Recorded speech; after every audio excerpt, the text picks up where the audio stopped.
Hello, I am Alexander Bird. I am the Director of Studies in Philosophy at St John's College, and I'm going to give you a little guide to studying philosophy at Cambridge and at St John's. Cambridge has a unique and indeed remarkable history in philosophy. And while philosophy has been studied at Cambridge for many centuries, in the last century, in the 20th century, Cambridge philosophy really dominated the world, starting right at the beginning of the 20th century with Bertrand Russell and G.E. Moore. Then Ludwig Wittgenstein came from Austria to study with Russell, and himself eventually succeeded to the chair in philosophy that Moore had held. Wittgenstein's student Elizabeth Anscombe was eventually also to hold that chair, and I am fortunate enough to be the latest incumbent in that professorship. In part because of that history, and in part because of the way we teach philosophy at Cambridge, I think it is fair to say that it is Britain's most demanding single honours philosophy course. You will be expected normally to write one essay per week, and that essay will be read and discussed with you in an hour-long meeting with an academic such as myself. Normally that will be just one-to-one teaching, although sometimes there will be small group teaching as well. In addition to these weekly supervisions, meeting with the supervisor who is an expert from somewhere in Cambridge on the topic that you're studying, you will have a director of studies, in this case me at St John's, who oversees your academic progress and will teach you in some cases. And you'll also have a tutor who looks after your pastoral interests.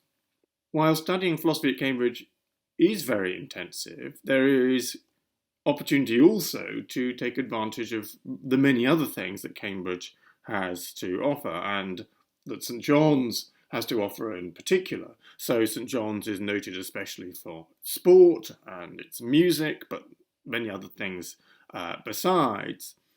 So let's look at what the content of the philosophy course at Cambridge is, or the philosophy Tripos as we call it, split into 3 years, 3 parts. The first year, part 1A, has 5 courses, or papers as we call them, that you need to take. You'll take all of these: metaphysics, ethics and political philosophy, meaning, set texts, and formal methods, logic, essentially, and related matters. The set texts currently are Plato's Meno, Descartes' Meditations on First Philosophy, and 2 works by John Stuart Mill on liberty and the subjection of women. So in the first year there is little scope for choice. We want to give everybody the same firm foundation that we can assume when we move into the second and third years. In the second year, part 1B, there are 10 papers, of which you will take 5. Everybody takes one of these: knowledge, language, and the world. And the 10th paper is the general paper covering all sorts of topics in philosophy. That's also required, unless you take a paper that's taught fundamentally outside the philosophy faculty. That's to say, experimental psychology.